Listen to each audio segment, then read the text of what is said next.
Hello everyone, নতুন আরও একটি রেসিপিতে তোমাদের স্বাগত। আজকের রেসিপি আলু পটল কুমড়ো আর ডালের বড়ি দিয়ে করব নিরামিষ তরকারি। এখানে আলু পটল কুমড়ো কেটে নিয়েছি, তার সঙ্গে নিয়েছি একটা মাঝারি মাপের টমেটো।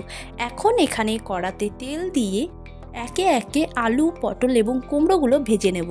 এখানে বলে রাখি, আলু, তারপর পটল, তারপরে একটু নুন একটু হলুদ দিয়ে নেড়েচেড়ে নিয়ে তারপর অ্যাড করব এখানে কুমড়ো। কারণ কুমড়ো যদি আগে আমরা দিই তাহলে সেটা গলে যাওয়ার সম্ভাবনা থাকে, সেই জন্য কুমড়োটা এখানে পরে অ্যাড করব।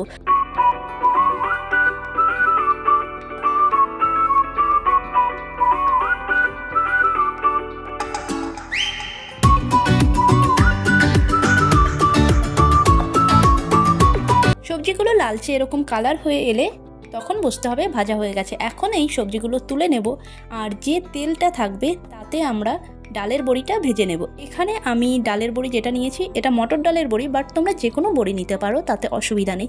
এখন ডালের বড়িগুলো লাল লাল করে ভেজে তুলে নেব।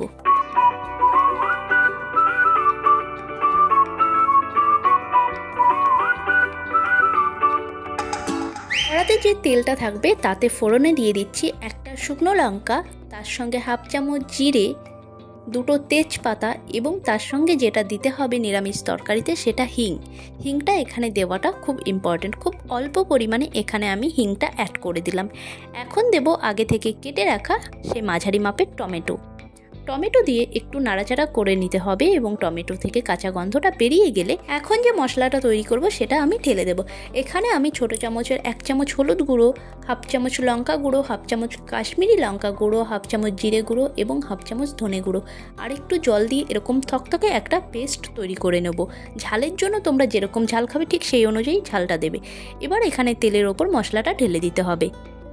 মশলাটা দিয়ে একটু নেড়েচেড়ে নিতে হবে। যখনই মশলাটা থেকে একটু তেল ছাড়তে শুরু করবে ঠিক তখনই অ্যাড করে দেব ভেজে রাখা আলু পটল কুমড়ো। মিনিট 2 মতো মশলা দিয়ে ভালো করে আলু পটল কুমড়োগুলো কষিয়ে নিতে হবে। এখন যে মশলার বাটিটা ছিল আমার, সেই মশলার বাটিটা ধুয়ে এখানে হাফ বাটি আর তার সঙ্গে অ্যাড করব ফুল 1 বাটি জল।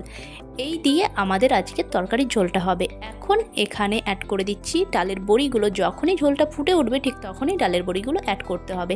এখন স্বাদ অনুযায়ী এখানে নুনটা দিয়ে দিচ্ছি, তোমরা টেস্ট করে নুনটা এখানে অ্যাড করবে। মিনিট 5 জন্য মিডিয়াম আঁচে রেখে ঢাকা দিয়ে রেখে দেব। 5 মিনিট পর ফিরে এসে দেখছি আমাদের তরকারি প্রায় ডান। একটু নেড়েচেড়ে নিয়ে এখানে অ্যাড করে দেব 1 চামচ ঘি, তার সঙ্গে খুব অল্প পরিমাণে গরম মশলা গুঁড়ো, হাফ চামচ থেকেও কম গরম মশলা এখানে অ্যাড করতে হবে। আর ঝোলটা নিজেদের মতো রাখতে হবে, তবে এখানে এই তরকারির ঝোলটা খুব বেশি হলে কিন্তু ভালো লাগে না, একটু শুকনো শুকনো হলে তবেই ভালো লাগে।